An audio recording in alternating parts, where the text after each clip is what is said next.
Listo, entonces hoy tenemos 3 cafés, son 3 cafés de la región del Cesar, norte de Colombia, Pueblo Bello, de la finca Santa Tirsa. Es una finca familia, soy bisnieta, nieta e hija de caficultores y hoy pues vine a presentarles 3 tipos de cafés. Pero ¿cuál es la magia? Que es el mismo café, la misma altura y solo cambio unos procesos. No hay más nada, no hay levaduras, no hay todas estas cuestiones que, claro, hay que aprenderlas, pero solo con el mismo café y el mismo método y las mismas herramientas que tenemos dentro de nuestras fincas que podemos utilizar. Entonces, aquí tenemos el 530, no sé cómo lo encontraron. El 530, regaliz, chocolate, maple, floral, afrutado, cítrico, caramelo, vainilla. La puntuación es alta. ¿Piensas que tiene un proceso? Bueno, es que todos los cafés tienen procesos, ¿no? Pero digamos una fermentación especial. Bueno, quizás puedes explicar primero qué es su proceso común, porque ese es lo que tienen cada finca es distinto. No, ok. Nuestra finca es un proceso tradicional. Utilizamos el típico despulpe, fermentación durante 14 a 16 horas, de acuerdo a lo que nos indique. ¿Con agua o sin agua? Sin agua. Okay.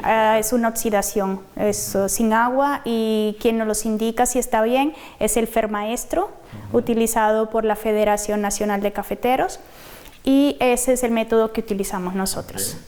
Entonces los 3 lotes que vamos a ver ahorita son 3 lotes de 1500 a 1600 metros. Okay. Y este es un método tradicional. Llegar, despulpar, fermentar sin agua, al siguiente día sacarlo, normal. Okay. Muy bueno. Y esto, sí.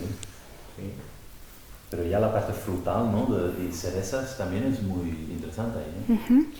Y ahí, por ejemplo, de que ustedes cosechan, ¿a qué llega el beneficio? ¿Tiempo promedio? 5 horas, 4. Cosecha promedio. A beneficio en promedio para llegar y recoger el café, estamos tomando unas 4 horas, porque todos los caficultores van acumulando su saco y luego lo recogemos, y 1 hora para llegar al beneficiadero y instantáneamente se despulpa. Ok, y una última pregunta, ¿la cosecha es el fruto rojo sangre un poquito más avanzado? Un poco más sangre. Sangre ya. Sí. Ok, bien maduro. Sí, eso es lo que estamos haciendo. ¿Por eso el tema de frutos, frutal y cereza y todo eso? Sí, cuando dilata un poco o se calienta un poco antes de llegar al beneficio, es que empiezan ciertas notas a frutos rojos, que al principio es bueno, ¿no? Te ayuda, ¿no? Es rico, ¿no? Muy bien. Pero el sabor es así como bastante dulce y limpio también, ¿no? Perfecto. El siguiente es el 612. 612, ok, otra vez el más alto, ¿no? Para algunos sí. Para la mayoría sí. Bueno, el 612 fue un proceso anaeróbico. Fueron 20 horas en cereza en un tanque. Las 20 horas las pasamos, luego lo despulpé y luego lo volví a meter en otro tanque durante 20 horas. ¿Ese tanque tapado o abierto? Abierto. ¿Y sumergido? No. Aeróbico, sin oxígeno y sin agua, solamente colocar las cerezas, vigilar las 20 horas y tomar todos los parámetros de temperatura y humedad, y luego la despulpo, pergamino, y luego ese pergamino lo dejo las 20 horas y luego lo lavo y lo pongo al sol. Okay. Ese es el 612. Esto tenía como características, sobre todo... Igual caramelo, cítrico, ¿no? Cuerpo cremoso, el cuerpo era interesante, ¿no? Muy limpio. Correcto. Dulce y floral. Floral, la parte floral también, que el otro no tiene. Sí, por la... Wow. Ok. Y ahora el último es este.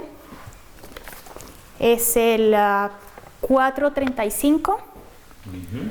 435. todo destaca, sí, mucho azúcar, naranja, miel. Sí, aquí sí un poco más, la acidez era un poco más intensa y jugosa y menos brillo y dulzor, ¿no? Comparado con los otros, ¿no? Ok, esto fue un proceso de sumergido. El mismo proceso anterior, pero todo bajo agua. Las 20 horas bajo agua, las 20 horas bajo agua en cereza y las 20 horas bajo agua en pergamino. Y, o sea, 20 horas en cereza, bajo agua, y luego desculpaste, y luego otras 20 horas de fermentación bajo agua y después lavar. Lavar y secado como los demás. Esos fueron los únicos pequeños cambios que hice y vi que, bueno, del normal a pasar a los demás, según las opiniones y sus puntos de vista, he visto que hay un potencial. Hay un potencial que puedo desarrollar y que puedo con más seguridad hacer algo más grande y que no va a variar tanto en mi referencia. Entonces, eso es y en el trabajo que no me va a costar ni tanto tiempo en mano de obra y no me va a costar cuellos de botella, como si estos grandes procesos que son de 100 horas o loco, entonces podría realmente desarrollar algo mucho mejor. Gracias a la opinión de ustedes y gracias por haber tomado su tiempo. Una última pregunta. ¿De casualidad ustedes tienen desmucilaginador ahí? No, no tenemos. Tenemos la clásica J. Gallo de 3 chorros, tolva sin usar agua. No para hacer café desmucilaginado, porque no, realmente no. Pero sí te ayuda mucho más a controlar tu fermentación. O sea, sobre todo cuando es sumergida. ¿Qué haces?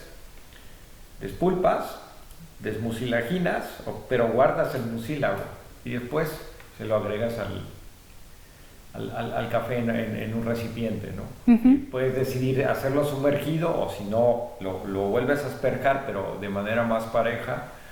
¿Y qué ventaja tiene? Que muchas veces tú vas a percibir al principio de la fermentación un olor, por ejemplo, ese era más láctico.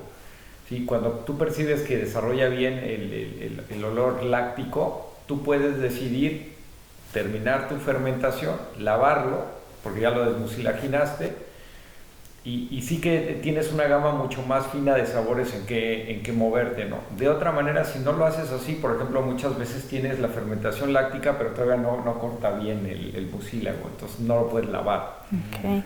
No, nosotros lo que hemos visto con los que han ganado tasa de excelencia en México, algunos, no, pero alguien que ha ganado 2 o 3 veces, el desmucilaginar y después agregar a la semilla, le ayuda a controlar mucho su fermentación.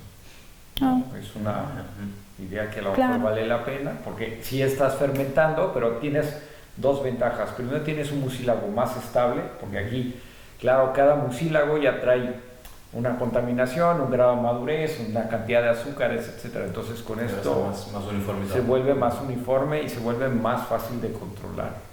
Okay. A lo mejor te podría ayudar un poco, sobre todo con estos. Incluso he estado pensando de que podría tomar, ya que no tenemos esa posibilidad del desmucilaginador, tomar los tanques, hacer una fermentación, colocarle una toma de salida de líquido y volvérselo a meter. Y sacar ese líquido para ponerle nuevamente. Mira, no yo sé. lo he probado, no te lo recomiendo. Te voy a decir qué pasa. Tu café sí va a ser más ácido, pero va a ser más acético. O sea, tú al final de la fermentación, los microorganismos que se desarrollan son acéticos. El acético sí que te va a dar más punch, pero te va a volver la almendra agria. Entonces, yo no te lo recomiendo. Sí que se acelera la fermentación, sí que queda el pergamino diferente, sí que acorta los tiempos de fermentación, pero el sabor resultante y el olor es acético. Y eso no es tan bueno porque se empieza... La percepción ácida se empieza a parecer a un natural, que ese es el problema de los naturales, ¿no? Yo te recomendaría, yo sí lo he probado en varias fincas, pero yo te recomendaría más tratar de jugar por el otro lado porque te va a dar mucho más control de tu proceso. O sea, el reposar las cerezas sumergidas también te da mucho control porque la fermentación la empiezas a hacer un poco más lenta. Al bajar la temperatura, promueves un poco más la proliferación de lácticos. No quiere decir que son los únicos, pero se promueve un poco más. Y después te ayuda a tener una fermentación más láctica, por eso se siente un poco más agria. O sea, la fermentación láctica es un poco menos dulce que la cítrica, ¿no? Entonces, pero es agradable, vamos, no tienes problema. El problema es cuando ya te montas en la acética, ¿no? Que es un poquito lo que ya pasó acá, creo yo, ¿no? Que ya empieza a picar, que ya empieza a ser más... Ya no es tan agradable ni tan manejable. O sea, si bien la puedes ajustar con el tostado y con la extracción, es mucho mejor, por ejemplo, la que teníamos allá con la otra muestra que hablabas, la 612, que es mucho más dulce, mucho más limpia, mucho más... Esa, por ejemplo, te va mucho mejor en un café expreso. Ok. Entonces sí que puedes decidir jugar más si desmucilaginas y sumerges o no sumerges, o lo pones en tinas, o bajas la temperatura o sube. Y según tu experiencia, digamos que yo voy a tener, bueno, produzco esos 3 tipos de café. ¿Cuál me recomiendas según la estándar, como tostador, como profesional, el tueste? Mira, para no dañarlo. Es que en el tueste depende qué quiero hacer yo. Yo te voy a decir cómo trabajamos nosotros. Depende para qué lo voy a usar, es como acondiciono mi café. O sea, cuando tú quieres preparar un café expreso, normalmente estás buscando que tenga mucho cuerpo, que la acidez sea perceptible, pero no intensa.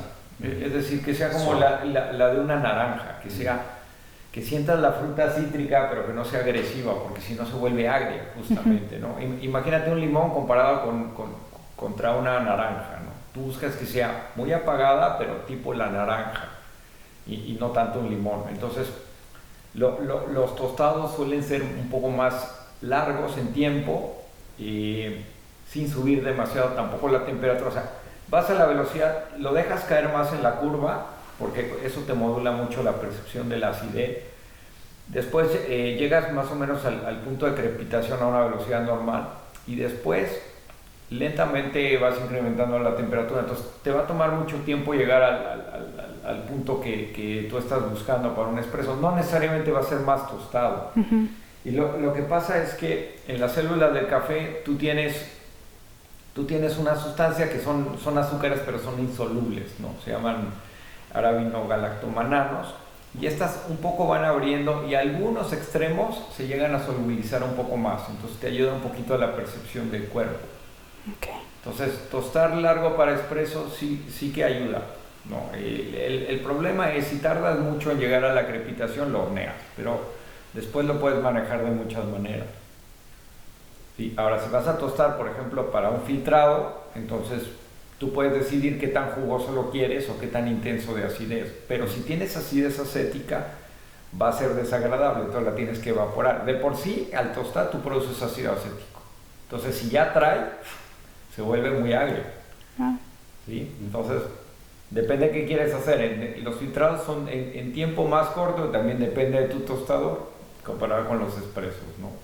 Estos expresos italianos que no son quemados, pero que son muy, muy dulces, son de proceso lento de tostado. Es como parte del secreto de los italianos, pero si te pones a analizar bien los granos, más o menos te das una idea qué hicieron, ¿no? Okay.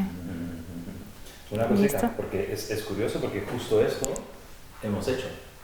Sí. ¿Te acuerdas? Es que hemos hecho estamos tostando en la tostadora de muestra, y ¿qué pasó de verdad? En la tostadora pues hicimos un alargamiento después del amarillo al primer decrepamiento, crack. Hicimos un alargamiento, cuando hicimos el primer crack, apagamos y dejamos que fuera un poco más lento la temperatura. El desarrollo. El desarrollo más lento. Y sí se apaga, pero como luego vas a concentrar, pues, ¿no? Y te queda más redondo y más balanceado. Exacto. No, pero también en un momento dado, porque yo en el primer minuto lo tengo apagado, ¿no? Entonces, pero en un momento dado estábamos hablando, entonces olvidamos de encenderlo de nuevo. Cayó mucho, pero si luego si quieres, incluso podemos mirar cuál es el perfil, pero seguramente algunos sí han potenciado más esta parte dulce, ¿sí? de caña de azúcar, y por eso también aquí había como esas, ¿no? Esas Sí, es que eso potencia mucho el sabor dulce, ¿no? Ok. Eso sí. Bueno, gracias.